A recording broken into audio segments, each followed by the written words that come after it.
Hello and नमस्कार, मैं पीयूष नागर, फाउंडर एंड सीईओ sixthsenseIT.com। आज हम लोग बात करेंगे कि कहीं आप ईआरपी के नाम पे अकाउंटिंग सॉफ्टवेयर तो नहीं खरीद रहे हैं। जी हाँ, मैंने सही कहा कि आप कहीं ईआरपी के नाम पे अकाउंटिंग सॉफ्टवेयर तो नहीं खरीद रहे, क्योंकि हिंदुस्तान में दो तरीके के लोग हैं जो भी बिजनेसेस करते हैं। कुछ लोग होते हैं जो ईआरपी को समझते हैं कि यार ईआरपी बहुत बड़ी चीज़ होती है, हम लोग छोटे बिजनेसेस में इसको नहीं लगा सकते, ये बहुत खर्चे का काम होता है या इसके लिए बहुत ज़्यादा मैन पावर चाहिए होती है, बहुत ज़्यादा टेक्निकल इन्फॉर्मेशन चाहिए होती है। और दूसरे कुछ लोग होते हैं जो किसी अकाउंटिंग पैकेज को ही समझ लेते हैं कि वो ही ईआरपी है, ईआरपी इससे ज़्यादा कुछ नहीं होता। ये दोनों चीज़ें बहुत ज़्यादा गलत है। ईआरपी क्या होता है, कैसे बड़े बिजनेस या छोटे बिजनेस में इंप्लीमेंट किया जा सकता है, वो मैं आपको एक सेपरेट वीडियो में बताऊंगा। इस वीडियो में मैं आपको बताने वाला हूं कि ईआरपी और अकाउंटिंग सॉफ्टवेयर में क्या डिफरेंस होता है। जैसे कि ईआरपी खुद अपने नाम में बताता है, एंटरप्राइज रिसोर्स प्लानिंग, मतलब आपका जो एंटरप्राइज है, आपका जो बिजनेस है, उस बिजनेस में जितने भी रिसोर्सेज हैं, resources money, man power, machines, anything, जितने भी रिसोर्सेज हैं उन सभी को मैनेज करना। तो ये डेफिनेशन इटसेल्फ बता देती है कि कोई भी सिर्फ अकाउंटिंग पैकेज एक पूरा ईआरपी नहीं हो सकता, क्योंकि वो सिर्फ फाइनेंसेस को मैनेज करता है, वो हमारे सारे रिसोर्सेज को मैनेज नहीं करता है। सो चलिए सबसे पहले समझते हैं, क्योंकि मैं एक आईटी कंपनी रन करता हूं, पिछले 14 सालों का मुझे एक्सपीरियंस है। बहुत छोटे बिजनेस से बहुत बड़े बिजनेसेस तक मैंने 1500 से ज़्यादा कस्टमर्स को डील किया है, उन्हें टेक्नोलॉजी प्रोवाइड की है। तो आप समझ सकते हैं कि मैं जो एक्सपीरियंस है आपको बताने जा रहा हूँ वो पूरा थ्योरेटिकल नॉलेज नहीं है, ये पूरा प्रैक्टिकल नॉलेज है। हम दोनों चीज़ों में डील करते हैं, हम अकाउंटिंग सॉफ्टवेयर्स भी बनाते हैं, हम लोग ईआरपीज भी बनाते हैं, तो हम लोग उस चीज़ को बहुत ज़्यादा अच्छे से समझते हैं। इसलिए मैं आपको समझाना चाहता हूं कि आप डिफरेंशिएट कर पाएं और ये डिसाइड कर पाएं कि आपको अपने बिजनेस में क्या लगाना चाहिए, ईआरपी आपके बिजनेस की नीड है या अकाउंटिंग सॉफ्टवेयर आपके बिजनेस की नीड है। और कहीं कोई आपको ईआरपी के नाम पे अकाउंटिंग सॉफ्टवेयर तो नहीं दे रहा है, ये आपके लिए समझना बहुत ज़्यादा ज़रूरी है। तो चलिए सबसे पहले शुरू करते हैं कि अकाउंटिंग सॉफ्टवेयर क्या होता है, उसमें क्या क्या चीज़ें होती है, क्या क्या फीचर्स होती हैं, या वो क्या चीज़ कंट्रोल करता है आपके बिजनेस के अंदर। सो अकाउंटिंग जो सॉफ्टवेयर होता है वो आपको बताता है अकाउंट पेएबल्स क्या है, अकाउंट रिसीवेबल्स क्या है, कैश फ्लो क्या है, वो लेजर्स की इंफॉर्मेशन देता है एंड बैलेंस शीट आपको देता है। यही चार चीज़ें जो होती है वो आपको एक अकाउंटिंग सिस्टम देता है। उसके साथ में आपको दे देता है कुछ कलेक्शन से इंफॉर्मेशन, कुछ थोड़ी बहुत इन्वेंट्री से रिलेटेड इंफॉर्मेशन। सिर्फ यही एक लिमिटेड इंफॉर्मेशन होती है जो रिलेटेड टू फाइनेंस होती है, रिलेटेड टू अकाउंट्स होती है, रिलेटेड टू लेजर्स होती है या रिलेटेड टू इन्वेंट्री होती है। इसके अंदर कोई प्रोसेस नहीं होती, कोई दूसरी चीज़ें नहीं होती, और अगर दूसरी चीज़ें नहीं है तो ये आपके पूरे बिजनेस का रिसोर्सेज मैनेज नहीं कर सकती। हमने देखा अकाउंटिंग सिस्टम क्या होता है, अब हम देखते हैं कि ईआरपी क्या होता है, ईआरपी क्या फंक्शन करता है। ईआरपी आपके बिजनेस के सारे इन एंड आउट्स को मैनेज करता है। आपके बिजनेस की शुरू से लेकर एंड तक हर एक्टिविटी को ईआरपी मॉनिटर करता है, चाहे आपके ऑफिस में या आपके बिजनेस में या आपकी फैक्ट्री के गेट में कोई चीज़ एंटर हुई है और वहां से वो बाहर गई है, उस बीच में जितनी भी प्रोसेसेस होती है। एक एग्जांपल के लिए समझते हैं कि अगर आप कोई प्रोडक्शन करते हैं तो आपके बिजनेस में रॉ मटेरियल अंदर आया है और फिर वो फिनिश प्रोडक्ट निकल के बाहर गया है, इसके बीच में कई सारी प्रोसेस होती है, 10, 20, 25, 50 या 100 प्रोसेसेस भी होती है। ईआरपी हर प्रोसेस को ट्रैक करता है, हर एम्प्लॉय को ट्रैक करता है, हर पर्सन को ट्रैक करता है, हर टच पॉइंट को ट्रैक करता है। सो ये ईआरपी की ब्यूटी होती है कि वो सारी चीजों को मैनेज करके रखता है। ईआरपी आपके हर एस्पेक्ट को मैनेज करता है, कौन सी चीज कब एंटर हुई है, कैसे एंटर हुई है, किस क्वालिटी पे एंटर हुई है, किस परचेस ऑर्डर के अगेंस्ट में एंटर हुई है, क्या क्वालिटी चेक के साथ हुई है, गेट पे किस पर्सन ने उसे अंदर एंटर किया है, वो कितने दिन तक हमारी शेल्फ में रखी है, कब प्रोडक्शन पे गई है, ये सारी चीजें मैनेज होती है। प्रोडक्शन होने के बाद फाइनल प्रोडक्ट इन्वेंट्री में कब गया है, वो कितने दिन रखा है, किस पार्टी को हम लोगों ने भेजा है, उसको भेजे हुए कितना समय हो गया, अगर उसमें कोई कंप्लेंट आई है तो वो कंप्लेंट तक को ट्रैक करता है कि अगर आपने कार बना के किसी कस्टमर को दे दी और 1 साल बाद भी उसका फोन आता है कि आपके इस पार्ट में प्रॉब्लम आ रही है, तो आपको ये पता होगा कि ये पार्ट मेरा कब बना था और ये पार्ट में प्रॉब्लम आई है तो इसका जो रॉ मटेरियल है मैंने किस वेंडर से लिया था, तो सिर्फ इसी वेंडर के मटेरियल में प्रॉब्लम आ रही है। तो आप ये भी ट्रैक कर सकते हैं कि किस वेंडर से खरीदे हुए रॉ मटेरियल के कारण आपको प्रॉब्लम हो रही है, ये तक आप ईआरपी के अंदर ट्रैक कर सकते हैं। ईआरपी आपको मदद करता है पूरे फाइनेंशियल्स को मैनेज करने के लिए। जितनी चीजें अकाउंटिंग देता है उससे कई गुना ज्यादा चीजें आपको फाइनेंशियल के अंदर, फाइनेंशियल मॉड्यूल के अंदर भी आपको ईआरपी में मिलती है।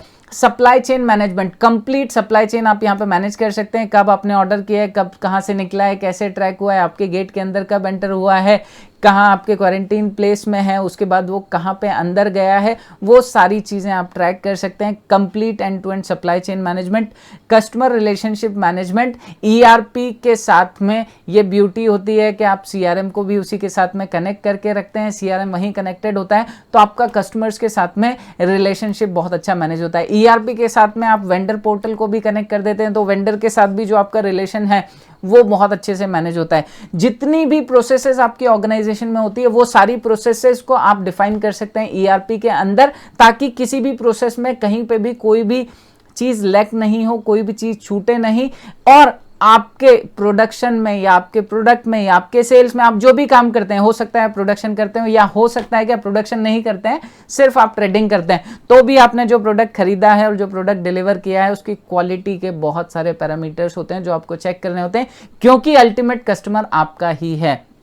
और अगर कोई रॉन्ग चीज़ मार्केट में चली जाती है तो रेपुटेशन कंपनी की तो होती है, आपकी रेपुटेशंस भी बहुत पहले इफेक्ट होती है। इसलिए ईआरपी हर जगह बहुत ज़्यादा इंपॉर्टेंट होता है। ईआरपी एक बड़ी कार मैन्युफैक्चरर कंपनी से लेकर एक समोसा बनाने वाली कंपनी या एक शॉप में भी यूज़ आ सकता है। ये किसी भी लेवल पे बनाया जा सकता है, किसी भी लेवल की ऑर्गेनाइजेशन में इम्प्लीमेंट किया जा सकता है। मैं अगर पर्सनल एक्सपीरियंस से ही बताऊं तो मैंने बहुत बड़ी महारत्ना कंपनी के लिए भी काम किया है जो थाउजेंड्स ऑफ करोड़ की कंपनी है, और मैंने एक कंपनी जिसका 5 लाख का टर्नओवर है, 2 लाख का टर्नओवर है, मैंने उसके लिए भी काम किया है। तो पर्सनल एक्सपीरियंस है मेरा दोनों जगह पे टेक्नोलॉजी को इम्प्लीमेंट करने का।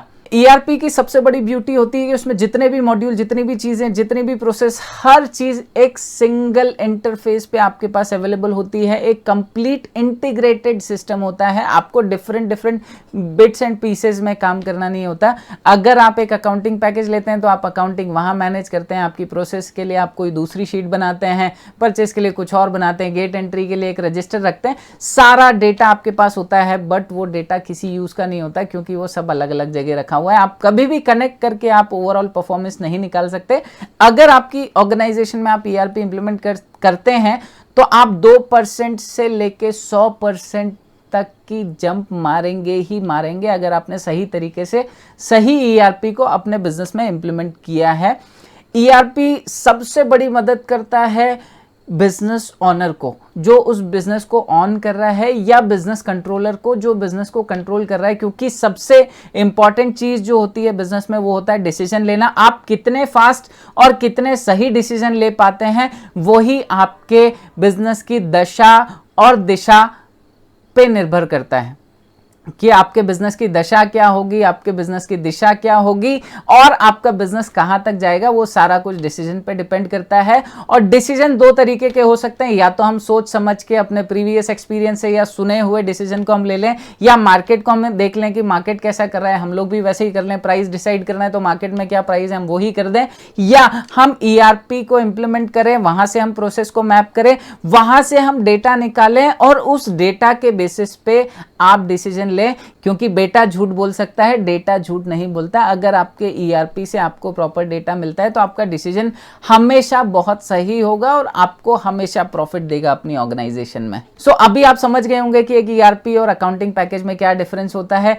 अकाउंटिंग एक छोटा सा पीस होता है, वो सिर्फ एक डिपार्टमेंट को मैनेज करता है, और जो ईआरपी होता है वो एक बड़ा इम्प्लीमेंटेशन होता है जो कि आपकी मदद करता है पूरे के पूरे बिजनेस को डिराइव करने में। वो आपके बिजनेस का फ्यूचर आपको बताता है। तो आपको बहुत समझदारी से सिलेक्ट करना होगा कि आपको अपने बिजनेस में कौन सी टेक्नोलॉजी को लेकर के आना है। अब हम एक टेबल के माध्यम से भी समझ लेते हैं कि ईआरपी और अकाउंटिंग पैकेज में क्या डिफरेंस है। यहां पे आप ये टेबल देख रहे हैं, जिस टेबल में आपको पूरी की पूरी इंफॉर्मेशन दिखाई देगी। अकाउंटिंग सॉफ्टवेयर आपको सिर्फ और सिर्फ बेसिक इंफॉर्मेशन देता है, आपके अकाउंट्स और फिनेंस के बारे में। वहीं पे ईआरपी आपके बिजनेस में फंक्शनैलिटी और प्रोसेस ओरिएंटेशन को लेकर के आता है, जो आपके बिजनेस में एक वैल्यू क्रिएट करता है। अकाउंटिंग सॉफ्टवेयर या अकाउंटिंग पैकेज जो होता है वो ईआरपी का एक पार्ट होता है। वहीं पर ईआरपी एक बहुत बड़ा इंटीग्रेटेड पोर्टल होता है जो आपके पूरे ऑर्गेनाइजेशन की सारी प्रोसेसेस को मैनेज करता है। अकाउंटिंग सॉफ्टवेयर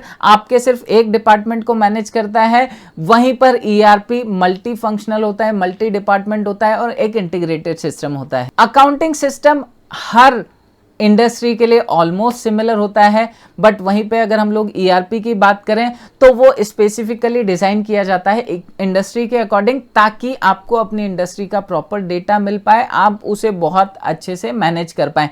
मान लीजिए आप एक रेस्टोरेंट चलाते हैं तो आपके लिए एक अलग ईआरपी होगा, अगर आपका ज्वेलरी का काम है तो आपके लिए एक अलग ईआरपी होगा, अगर आपका एक लंबर इंडस्ट्री है, आप लकड़ी से रिलेटेड कुछ काम करते हैं, फर्नीचर से रिलेटेड कुछ काम करते हैं, तो उसके लिए आपका एक ईआरपी अलग होगा।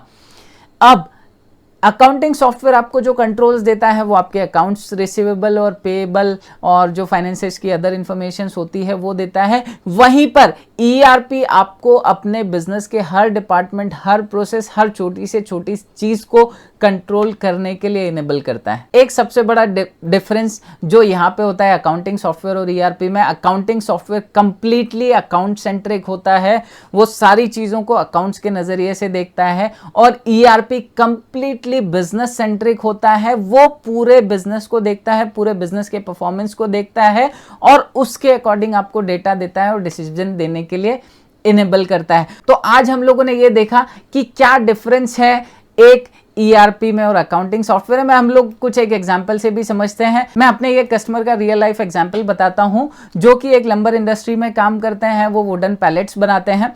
उनके साथ एक चैलेंज था, वो पहले अपना पूरा जो फैक्ट्री था, जो प्रोडक्शन हाउस था, उसको मैनेज करते थे अकाउंटिंग सॉफ्टवेयर के ऊपर। अकाउंटिंग सॉफ्टवेयर में उनके पास जो भी ऑर्डर आता था उस ऑर्डर की एंट्री करते थे, उसके अकॉर्डिंग वो लकड़ियां मंगवा लिया करते थे, लकड़ी मंगवा के प्रोडक्ट बना के और भेज दिया करते थे। अकाउंट्स उनका पूरा क्लियर होता था कि कितने का उन्होंने खरीदा, कितने का बेचा, प्रॉफिटेबिलिटी भी उनको दिख जाती थी। बट साल के अंत में जब वो देखते थे अपने वेस्ट एरिया में, तो वहां पे उनको बहुत बड़ा लकड़ी का एक पहाड़ दिखाई देता था, जिस पहाड़ को जब वो बेचते थे तो वो जलाऊ लकड़ी के भाव में बिकता था। जब वो जलाऊ लकड़ी के भाव में बिकती है इतनी महंगी लकड़ी, तो आप सोचिए कि प्रॉफिट का कितना बड़ा हिस्सा उन्होंने वेस्टेज में निकाल दिया।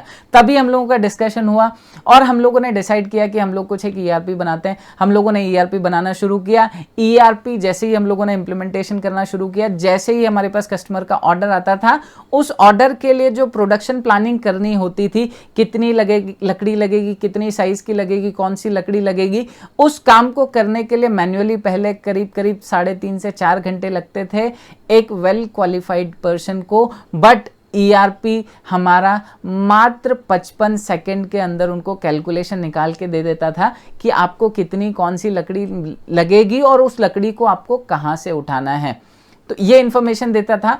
और यहां से जो वो एक बंदे की रिक्वायरमेंट थी जो एलिजिबल था, जिसके कारण कई बार ये होता था कि वो बंदा अगर ऑफिस नहीं आया जो कैलकुलेट करता था, तो ऑर्डर्स कई बार डिले हो जाते थे। बट अब सिर्फ जो अकाउंट्स में एक बंदा बैठा है जो ऑर्डर की एंट्री करता है, वो ही ऑटोमेटिकली सिप निकाल देता है और प्रोडक्शन में दे देता है। और जब हम लोगों ने ये पूरी प्रोसेस को किया और पूरी प्रोसेस करने के बाद 1 साल बाद कैलकुलेशन किया, तो हम लोग देखते ही रह गए। करीब 10.5 लाख रुपए का रॉ मटेरियल हम लोगों ने वेस्ट होने से बचाया। हर प्रोडक्शन पे जहां पर पहले एवरेज जाता था 1 से 1.5 फीट लकड़ी का, उस वेस्टेज को हम लोगों ने करके 30 mm पे ला दिया। तो ये कमाल होता है जो ईआरपी करता है। आप अपने किसी भी बिजनेस में ईआरपी को इंप्लीमेंट कर सकते हैं और इस तरीका का एक बहुत बड़ा डिफरेंस क्रिएट कर सकते हैं। और मैं आपको यहां वीडियो पे ये कमेंट कर सकता हूं कि अगर आपने अपने बिजनेस को सही तरीके से समझा, सही तरीके से एक सही ईआरपी प्रॉपरली अपनी ऑर्गेनाइजेशन में इंप्लीमेंट किया, तो आप जितना भी पैसा उस ईआरपी में इन्वेस्ट करेंगे, उससे कई गुना ज्यादा पैसे का आपको प्रॉफिट आने वाले 1 से 2 साल में हो जाएगा। मतलब ईआरपी एक कॉस्ट या एक्सपेंस नहीं है। सबसे पहले अपने दिमाग से ये चीज निकाल लीजिए, ERP एक इन्वेस्टमेंट है। आप अपने बिजनेस में इन्वेस्टमेंट कर रहे हैं उसकी प्रॉफिटेबिलिटी को बढ़ाने के लिए, उसकी सस्टेनेबिलिटी को बढ़ाने के लिए और उसकी ग्रोथ को इंक्रीज करने के लिए, प्रॉफिटेबिलिटी को बढ़ाने के लिए। इस केस स्टडी के बाद मैं कुछ फैक्ट एंड फिगर्स भी आपको बताना चाहूंगा। ERP can increase business by up to 50%। अगर आप अपने बिजनेस में ERP को इंप्लीमेंट करते हैं तो आप अपने बिजनेस में 50% तक ग्रोथ हासिल कर सकते हैं एक सही इंप्लीमेंटेशन के बाद। ERP can reduce your cost up to 30%। अगर आप सही तरीके से सही ERP इंप्लीमेंट कर लेते हैं और उसकी सारी प्रोसेसेस को फॉलो करते हैं तो आप 30% तक अपनी कॉस्ट को रिड्यूस कर सकते हैं। ERP can reduce your pilferage and wastage up to 100%। कई सारी दुनिया में ऐसी कंपनीज हैं जिन्होंने अपने यहाँ पर ERP को इंप्लीमेंट किया, आज उनकी ऑर्गेनाइजेशन में 0% वेस्टेज है, 0% पिलफरेज है, कोई चीज चोरी नहीं होती, कोई चीज वेस्ट नहीं होती, 100% यूटिलाइजेशन होता है। तो आप सोचिए कितना अच्छा प्रॉफिट आता होगा। अगली चीज है एक्सपेंसेस। आप अगर ERP को सही तरीके से इंप्लीमेंट करते हैं तो अप टू 50% एक्सपेंसेस आप अपनी ऑर्गेनाइजेशन के कम कर सकते हैं। एक और कमाल की चीज जो हमारे लिए अभी बहुत ज्यादा जरूरी है, अभी लॉकडाउन के कारण और इस कोरोना के कारण हर बिजनेस बहुत ज्यादा परेशानी में है, बहुत ज़्यादा स्ट्रेस में है, तो यहाँ पे ऑटोमेशन ही एक ऐसी चीज़ है जो आपके बिजनेस को सस्टेनेबिलिटी देगी।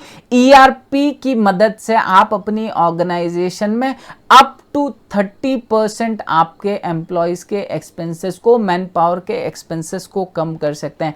तो ये थे कुछ कमाल के फैक्ट एंड फिगर्स। तो अगर आप सही ERP अपने बिजनेस में इंप्लीमेंट कर लेते हैं तो सस्टेनेबिलिटी के बाद साथ में एक बहुत अच्छी ग्रोथ लेकर के आ पाएंगे। ये वीडियो अपने सभी मित्रों को शेयर कीजिए ताकि ये वैल्यूएबल इंफॉर्मेशन उन तक भी पहुंच पाए। और हाँ, अगर आप इस चैनल पे पहली बार आए हैं तो लाइक जरूर कीजिए, कमेंट कीजिए, चैनल को सब्सक्राइब कीजिए और बेल बटन प्रेस कीजिए ताकि ऐसी सारी इंफॉर्मेशन, आपके बिजनेस से रिलेटेड सारी इंफॉर्मेशन आपके पास आती रहे। हम लोग ऐसे कई सारे एग्जांपल्स के साथ में, कई सारे टूल्स के साथ में जो आपके बिजनेस को सस्टेनेबल और प्रॉफिटेबल बनाएंगे। मेरा इस चैनल को चलाने का सिर्फ और सिर्फ एक ही मकसद है, जैसे कि मैंने आपको नाम भी बताया था, टेक एंड ग्रो। टेक्नोलॉजी के माध्यम से कैसे आप ग्रोथ क्रिएट कर सकते हैं। मुझे इंडिया के हर छोटे बिजनेस को सस्टेनेबल और प्रॉफिटेबल बनाना है, यही मेरा मिशन है। इस वीडियो के माध्यम से, इस YouTube चैनल के माध्यम से सिर्फ मेरा यही मिशन है कि सभी बिजनेस सस्टेनेबल और प्रॉफिटेबल रहें और बहुत अच्छी ग्रोथ हासिल करें। बहुत बहुत धन्यवाद।